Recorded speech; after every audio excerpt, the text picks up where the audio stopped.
मुख्यमंत्री योगी आदित्यनाथ की अध्यक्षता में कैबिनेट बैठक में 19 में से 16 प्रस्तावों पर मुहर लगी है। कैबिनेट में धान खरीद और समर्थन मूल्य को लेकर प्रस्ताव पास हुआ है।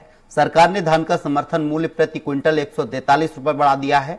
इसके साथ ही बुंदेलखंड औद्योगिक विकास प्राधिकरण के गठन के प्रस्ताव को भी मंजूरी दे दी गई है।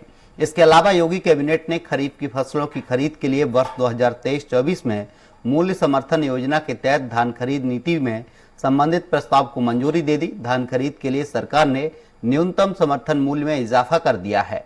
आपको बता दें कि लोकसभा चुनाव से पहले यह किसानों को बड़ा तोहफा के रूप में देखा जा रहा है। अगर हमें इकोनॉमी बनानी है तो हमारे नगरीय क्षेत्रों का योगदान लगभग 65% होता है। तो इस दृष्टि से उन्हें सुदृढ़ करने के लिए ये आकांक्षी नगर योजना इस साल के बजट में माननीय वित्त मंत्री जी, माननीय मुख्यमंत्री जी के पास है 100 करोड़ रुपए का उसमें प्रावधान भी किया गया है। तो 100 नगर निकायों को हम लोगों ने 762 में से 100 नगर निकायों को जनसंख्या और उनकी बैकवर्डनेस के दृष्टि से हम लोगों ने चिन्हित किया है। इस खबर पर ज्यादा जानकारी के लिए सहयोगी संवाददाता घनश्याम चौरसिया हमारे साथ जुड़ चुके हैं। घनश्याम, देखा जाए योगी कैबिनेट में कई प्रस्ताव पास हुए हैं, क्या कुछ जानकारी है? देखिए 19 प्रस्तावों में से 16 प्रस्तावों पे मुहर लगी है। सबसे बड़ी बात है एमएसपी धान के न्यूनतम समर्थन मूल्य में 143 रुपए की बढ़ोतरी की गई है। 2021 में 143 रुपए किया गया था, बढ़ोतरी किया गया था। फिर दोबारा उत्तर प्रदेश सरकार ने उसका समर्थन मूल्य बढ़ा करके 143 रुपए और बढ़ा करके 2326 रुपए कर दिया है। यानी अब जो समर्थन मूल्य को लेकर के सदन में लगातार चर्चा चल रही थी, बहस चल रही थी पक्ष विपक्ष में, उसको योगी सरकार ने पूरा किया है। इसके अलावा औद्योगिक विकास प्राधिकरण बनेगा बुंदेलखंड में, बुंदेलखंड औद्योगिक विकास प्राधिकरण बनेगा। एक बड़ी खबर है बुंदेलखंड वासियों के लिए। एक वहां गरीब तबका रहता है, वो वहां पे आकांक्षी शहर नगर माना जाता है, वो क्षेत्र विकास से कोसों दूर माना जाता है। वहां पे औद्योगिक विकास प्राधिकरण खुलेगा। उत्तर प्रदेश सरकार की एक दूसरी सबसे बड़ी आज कैबिनेट में प्रस्ताव पारित हुआ है। उसके अलावा नगर निकाय की जो आकांक्षी नगर निकाय है, यानी जो सामान्य विकास को भी नहीं छू पाए हैं, जो सामान्य जहां पे विकास नहीं हुआ है, वहां पे 100 करोड़ रुपए से ज्यादा का बजट उसके लिए संरक्षित किया गया है। उनके लिए 100 करोड़ बजट जारी किया जाएगा। 14 शहरों में 740 AC bus, electric AC bus चलेंगे, उसके लिए प्रस्ताव पटल पे रखा गया था, वो भी पास हुआ है। प्रतापगढ़ के कुंडा में गंगा घाट का विकास किया जाएगा, उसके लिए भी कैबिनेट में प्रस्ताव पास हुआ है। मंडी शुल्क 2% से घटा करके 1% कर दी गई है। किसानों के लिए एक बड़ी राहत की खबर है कि जो मंडी शुल्क 2% लगाई जाती थी, जो विक्रय की जो पूरी धनराशि होती थी उसकी 2% लगाई जाती थी, अब उसको 1% कर दिया गया है। यानी महज 1% दे करके वो अपनी बिक्री मंडी में किसान कर पाएंगे।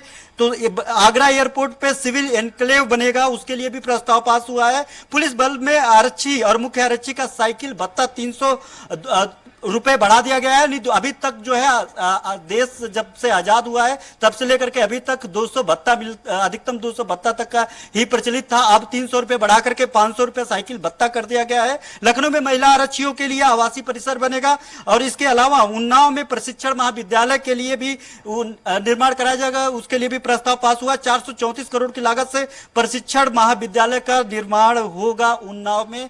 इसी तरह से पूरे 16 जो है प्रस्ताव पे मुहर लगी है कि उत्तर प्रदेश कैबिनेट की आज बैठक में सुबह 11 बजे से कैबिनेट थी। लगभग 1 बजे से जो सरकारी प्रवक्ता हैं ए.के. शर्मा और वरिष्ठ मंत्री हैं ए.के. शर्मा, उन्होंने इस बाबत जानकारी दी है। इसके अलावा सुरेश खन्ना वित्त मंत्री हैं, सुरेश खन्ना, उन्होंने भी इस बाबत जानकारी दी है। माफ करिएगा, संसदीय मंत्री हैं जो है सुरेश खन्ना, उन्होंने ये जानकारी दी है आज कि 16 प्रस्ताव पे मुहर लगा है। ये जो कुछ किसानों को लेकर के काफी अहम है, जो कई पीएससी का बनना है वो भी काफी अहम है। जिस तरीके से एमएसपी को लेकर के लगातार राजनीति गर्माती है कि सरकार एमएसपी जो न्यूनतम समर्थन मूल्य है धान का वो नहीं देती है, उसको लेकर के 143 रुपए उसका रेट बढ़ाया गया है। सीधे लगभग तकरीबन 150 रुपए बढ़ाने से किसानों को काफी राहत मिलेगा। महाविद्यालय का निर्माण से लेकर के प्रतापगढ़ के कुंडा के गंगा घाट का विकास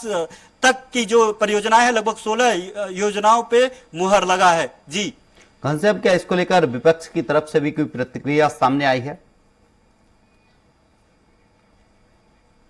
देखिए, कैबिनेट बैठक के बाद अभी विपक्ष की प्रतिक्रिया नहीं आई है। समाजवादी पार्टी में भी एक छोटी सी बैठक चल रही है और कांग्रेस पार्टी में भी एक छोटी सी बैठक चल रही है। वो अपने कार्यक्रम में अभी व्यस्त हैं वो और अभी तक इस पे जब बात करने की कोशिश की गई तो उनका साफ तौर पे कहना था कि अभी हम कैबिनेट बैठक में जो भी निर्णय हुआ है उसका अध्ययन करेंगे और सरकार अगर बेहतर करती है तो उसका समर्थन तो होगा ही, लेकिन सरकार सिर्फ मूर्ख बनाती है। इस तरीके के लगातार बयान उनके आते रहे और यही कारण है कि जब कैबिनेट जब सत्र चल रहा था, सदन जब चल रहा था, तो धान की एमएसपी, गन्ना की एमएसपी, कई तरीके की जो जितने भी खरीदारी सरकार करती है उसके एमएसपी को लेकर के हमेशा जितनी बार भी सदन चलती है राजनीति गरमाई रहती है। और इस बार जो है 143 रुपए जरूर यकीनन जो है इसमें किसानों के लिए एक राहत बड़ी खबर है कि वो अगर मंडी में लेकर के जाते हैं तो एक तो मंडी शुल्क जो 2% लगता था वो 1% होगा और उसके अलावा उनका समर्थन मूल्य बढ़ करके 143 रुपए उनमें से बढ़ जाएगा। जी